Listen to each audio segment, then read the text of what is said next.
Hello, race fans. Welcome to another episode of Short Track Guys Podcast, brought to you by ShortTrackExclusives.com. I'm your host, Thomas Faddis, alongside two other short track guys in the studio, as always. Jim Pokrant, driver of the 07 Can'tQuitFishing.com sportsman and 2021 sportsman champion here locally at Five Flag Speedway in Pensacola, Florida, and Ted Baber Video Productions, and all the short tracks in the Southeast, especially here in Pensacola, Florida, at Five Flag Speedway. What's up, guys? Well, good evening. What's happening? Yeah, we got a big weekend coming up. It's been talking about for a couple of episodes now. On the 12th of August coming up, Demolition Derby, Sportsman, the whole 9 yards. It's all local racing here. We're going to get to it in just a second. We're going to go through some of the lineups here tonight with the JEGS CRA All-Star Series and the Show Me the Money Pro Late Model Series at Montgomery, and then the Carolina Pro Late Model Series at Hickory. And then we've got a dirt special with the XR Super Series, which we have a local hero that went up there. And I tell you what, the lineup you're going to have of the top 11 at least is going to shake a stick. So we're going to back up with this weekend, August 12th. The Sportsman, Jim's been getting his car ready. I know he's been waiting for a while to get back on the racetrack and get busy. And we're going to talk a little bit about that Demolition Derby after that evening's over on Friday. Going to be very interesting. Always is. The Demolition Derby is always one of the most fun nights we have at the racetrack because a lot of people usually packs the grandstands. Before we get started on that, I want to give a shout out to Kevin Mitchell, one of our local 850 guys. Went up to Montgomery and led the majority of the street stock race during the Show Me series. So he did a great job. Congratulations to him and John Ruth and that team. They went up and represented us. So that was cool. I was going to go, but the funding wasn't there. Hopefully it all works out. I'm excited about this weekend. We haven't raced in a while, and that drives me nuts. That's one of the reasons why I want to go to Montgomery. There's a slight chance we'll go to Mobile Saturday night. It all depends on if I can get some tires and if we make enough money Friday night at Five Flags to spend the money to go to Mobile Saturday night, because there's no making money over there, even though the racing's exciting. So we're trying that. But the Demolition Derby, man, you got to get involved. It's cool. It's something that you rarely get to see cars just hit each other wide open and destroy stuff. And when it's done, there's just a front straightaway full of carnage. So it's very interesting. Now, we don't like the Demolition Derby like that. We like to race. Now, I don't mind swapping paint, but those guys try to kill each other. It's crazy. Yeah, I've been to quite a few of them, and I mean, there's a different set of, it's a different mindset, if you will, to get in one of those cars. Like, there's, you go over some of the stipulations of getting a car out there just to participate in this thing. You win $1,500, but you're putting a lot more on the line. Oh, yeah. Ted, are you going to have your video equipment out for any of this? Oh, yeah. I'm definitely going to try to be up in the flag stands like I have been several years past, but sometimes it doesn't work out. You only have to watch out for, flying tires and stuff like that coming off. It's junk coming off the cars. You never know what's going to wind up in the stand with you. But, going to have fun. Well, let's kind of go over some of the open-minded rules that are pretty obvious, I guess, that are missing from people in the stands that are watching the Demolition Derby, when the last one standing is actually the winner, right? Yeah, it's the last car moving. Yeah, officially. And the cars, basically, you want a big four-door sedan that'll take a beating, but you have to take all the glass out, all the burnable upholstery like the carpet and stuff like that. You have to have a driver's seat, of course. You have to have a seat belt, a helmet. A lot of guys put stuff in the windshield just in case flying debris. Cause I know the first one I didn't like that at all. I had this huge, it was a Caprice, and the windshield was huge. And I had I'll never forget a Mercury Grand Marquis wound up on my hood, and his bumper was right in my face. So I'm like, I won't do that ever again. Nope. But you weld the doors shut. They have to be chained or welded shut. We just chose to weld ours shut. But if a door opens, you're disqualified automatically because that's dangerous. But it's pretty interesting. No, cheating used to be stuff like that. Put tires inside of tires. Not allowed to do that anymore. You're not allowed to fill the tires with water like they used to do. No rim locks. No rim locks, anything like that. You just had to go for it. And I mean, it's crazy. Quick shout out to my new sponsors, Escarosa Tree Service. Thank you, Jonathan, for what you're doing for me. I appreciate it.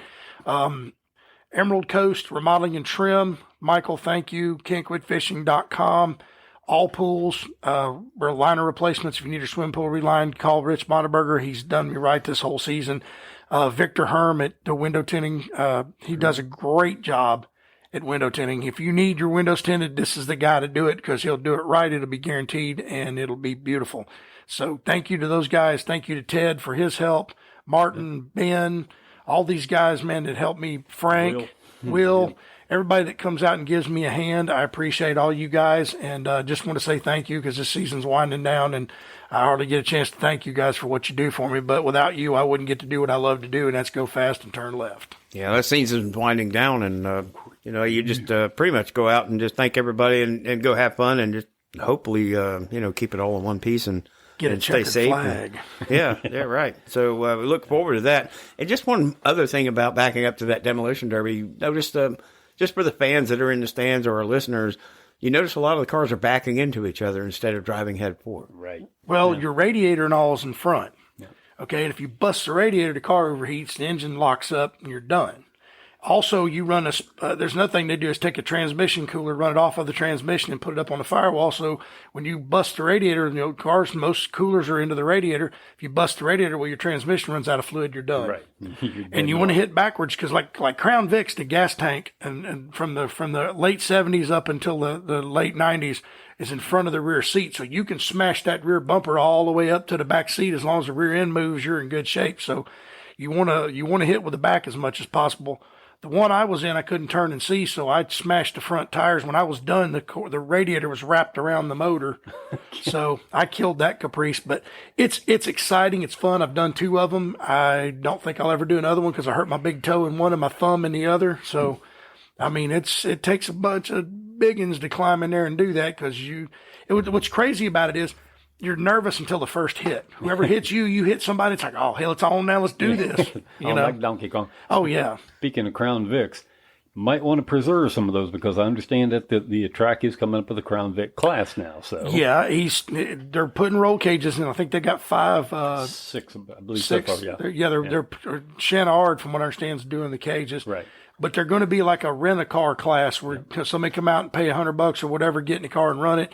It gives you a chance to drive a race car. And Tim's thinking about starting that class. So if you got Crown Vics sitting around, hold on to them, or Grand Marquis, hold on to them, because there might be a chance that that's going to be the new beginner class. And if it is, that ought to be exciting because there's a lot of racetracks doing that down. I think 417 Speedway does it. They got a Crown Vic class, and it's exciting to watch. It's a 4-point cage. Tim's thinking he's probably going to put racing seats in all of them because he's just, some door bars and no changes whatsoever. He's not sure on tires yet, what kind of tire he's going to run, but it sounds like it's going to be fun. Yeah, oh yeah. Well, you could find a cheap, like mail order tire that's cheap. I mean, cheap, like made by little birdies, cheap. You're trying to say something there? Yeah, cheap, as in Not no expensive. money. If you overdrive it and you blow the right front, that's on you. Yep. You got to learn how to drive the car. And I don't even want to see a K&N air filter element. I want stock. I'm talking about no drilling holes in nothing, no leaning the right front tire in. You got a stock car, drop the green and go. And if you break something, you better have an approved part to put on it, and you better bring it to the racetrack, show it to the officials before they put it on. I'm talking about replacement parts. Yep. I don't even want the exhaust cut off of them. Bones. I don't know about that. But. Leave the converters on it. Let them eat. I think it'd be more because you could hear the beating and banging better if they didn't have loud exhaust. True. I think it would be exciting. I mean, I'm looking forward to seeing how that turns out. I hope it works out because we need a beginner class. We don't have one anymore. No, we don't. Right. No. Well, they that's where the pure stocks came from. And when that first started, there were 9 what they called bomber cars at that time. And I promise you, I was there. All 9 were bomber cars. Oh, yeah.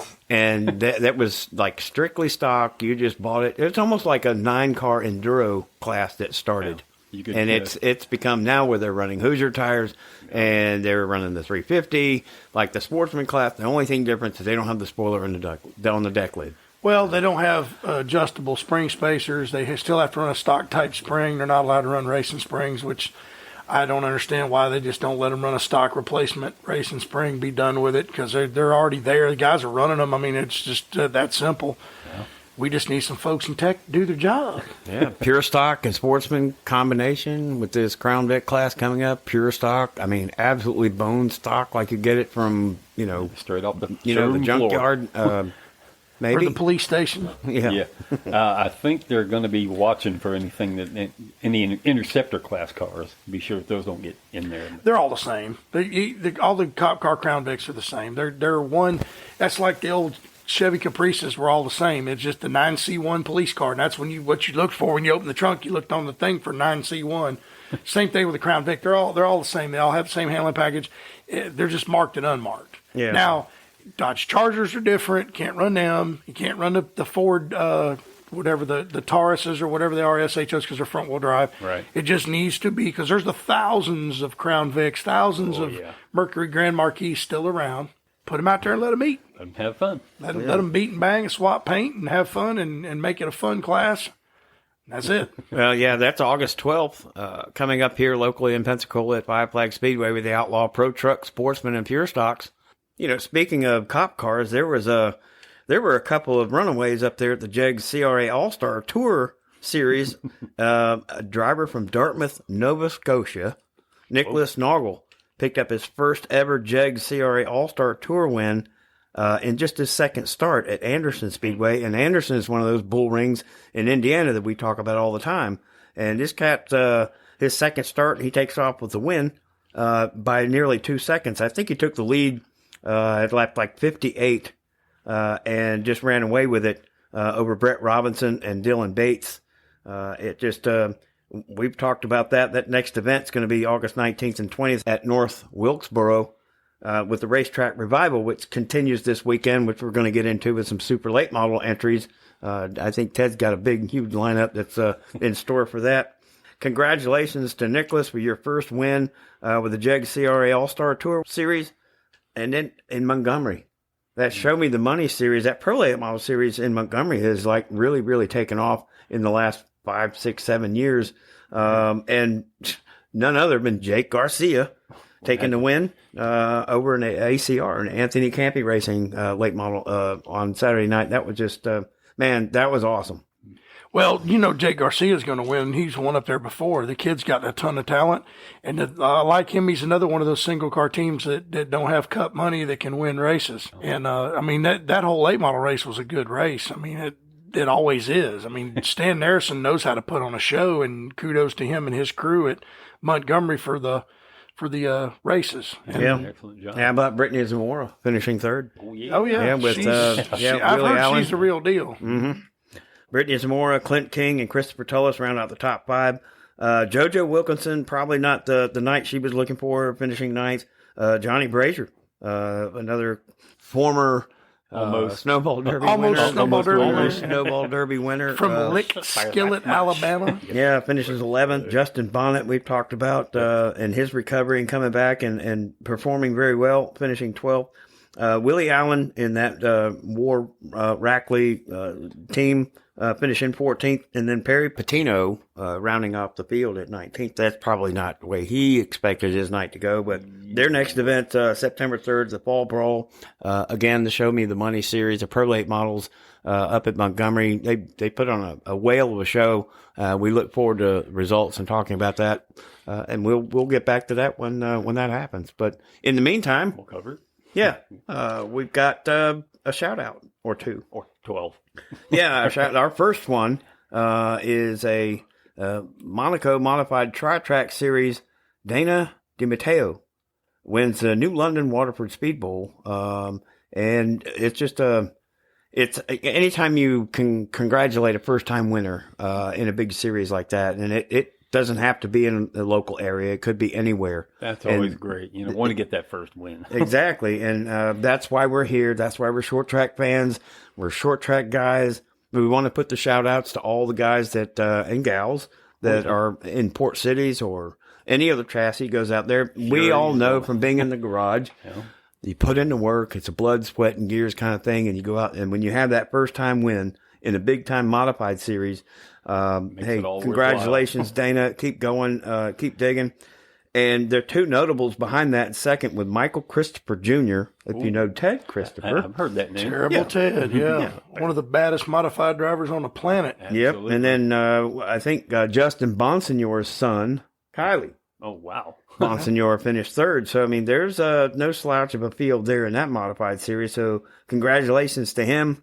And, man, this just, you know, the shout outs just keep coming every week. They do. And I'm glad to hear it because you're highlighting people that need it. Especially like you're talking about the first wins, that you get that first one on your belt. The confidence comes up. You start believing more and more in yourself and your crew, and then it just gets even better from there on out. Yeah, I mean, I believe in that racing momentum. Yes. Yeah. Absolutely. I don't know. I won my first feature in '98. It took me a while to win another one, but hey, it's all about having fun. Short track guys were about having fun. Winning's great, but for years I wouldn't buy tires. I just want to be on the racetrack. Now we've won, and it sucks when you get your ass handed to you. I promise you, it sucks. Yep. This year has been not good for us at all. It's like, I mean, the bright spot in our season has been Ben Cranford's 343. We've actually got it running up front, so that was kind of cool. And I helped Sarah Doherty get faster, so I'm hoping she said she's going to sell her car. I kind of hope she doesn't. I'd love to see her get back out there and race some more, but we'll see what happens. Well, and the last one we've got is the XR Super Series. We talked about early first of the year, before we had season 2 come about, we were going to dabble a little bit more into the dirt series. This one here is kind of special because of some of the wraps that we've had in the last, half a year talking dirt, and some of these names, well, the top 11 in this finish in a dirt late model race is going to wrap up every name that we've had since then. It's huge. And this was the XR Super Series late model race at Gondik Law Speedway in Superior, Wisconsin. And we had a local here that's just down the road. We've mentioned him before. Mm-hmm. He did very well. But Chris Madden ends up coming up $20,000 richer over Shane Clanton, Brandon Overton, Jonathan Davenport, Kyle Strickler, Ricky Weiss, Ryan Gustin, Joseph Joyner, which we're going to get to, Mike Marlar, and Shannon Babb in the top 10. Guess who finished 11? Bobby Pierce. Good heavens. So if those aren't 11 of the best dirt late model racers in the country, and 8th place finish was a local Milton driver here, Joseph Joyner is no slouch himself. Congratulations to Hunt the Front and those group for going up there in Wisconsin. Yeah. Jim, I think before we went on, you were telling us that he's planning on making a month-long or so trip to hit some of these big dirt late model races, and he could come home with $100,000 if he's doing his, what we know he can do. Yep, he's a great driver. I read somewhere they ran another race, and I think he finished 5th. And Jonathan had to battle Jonathan Davenport, Superman, and he beat Davenport. Wow. I'm like, dang. That's saying something when you're a local team and you can do stuff like that, because those guys there ain't a slacker in that field. Like I've said it before, super late model racing, dirt-wise, there's no slackers. It's all hang them out and let them eat. Yeah, well, when you're going for that kind of money, of course you're going to put the best foot forward and your big foot on the loud pedal, as they say, and try to get with it. Yep. And congratulations, Jonathan. Great job, man.